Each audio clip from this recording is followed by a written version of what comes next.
I think of now to the time the Lord comes, we're going to always be trying to mature the people of God on how to really love.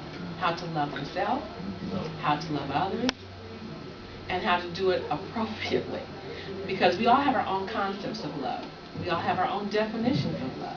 We all have our own belief that we know what love is. But when we go back to the scriptures, the Bible really teaches us how love looks. Not just in 1 Corinthians chapter 13, where it describes love, but there's so many scriptures.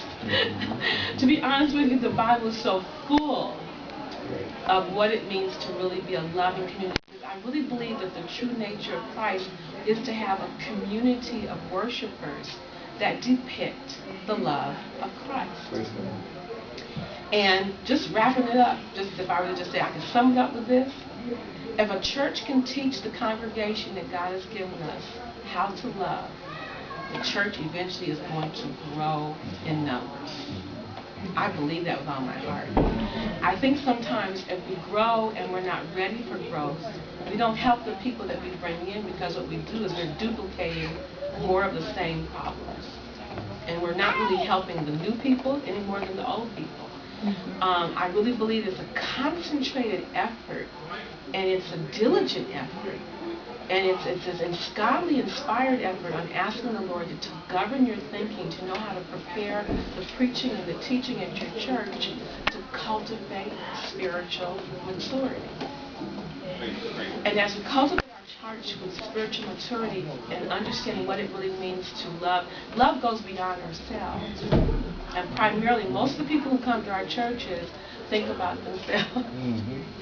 Me, and more of me. And unfortunately, sometimes as leaders, we can get caught up in that same spirit ourselves. We start thinking about ourselves, our needs, our wants, our expectations, and whether we know it or not, some of that spirit that we project plasters right onto our people. And if they're already got that little bit of a challenge going on with their personality, and you've got it going on with your personality, then the whole congregation isn't properly maturing to go forward to be a church that can grow in numbers. Because right now there's so much need for the church itself to be changed, and changed internally. We have an expression at our church that we talk about. We talk about how's it go? Just escaped out of my mind that fast. But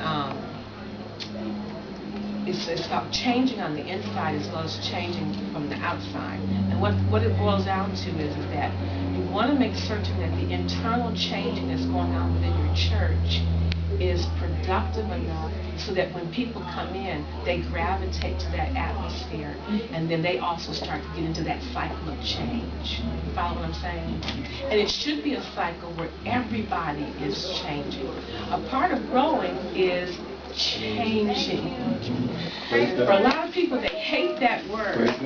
Change for a lot of people is a disturbance.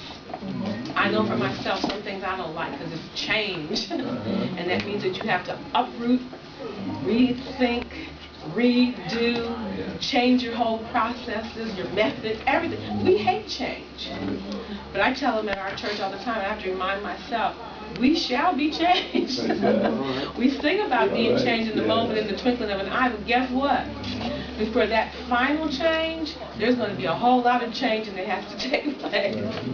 And we're constantly developing, we're constantly growing.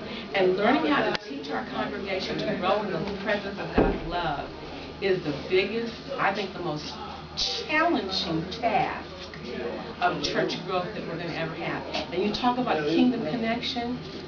We were talking about that, I think, in our session with the pastors. They were saying how that, well, we don't connect, we don't know each other, we don't know each other's names, we don't speak, or we have half-baked conversations.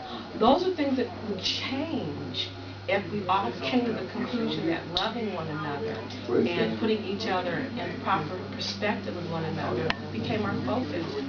And you know, funny thing is, they said a lot the other day. They said, pastors, we have to do the same things we tell our congregation to do. And sometimes you can get so in the habit of telling everybody else what to do, you forget to do it yourself. It's just the truth.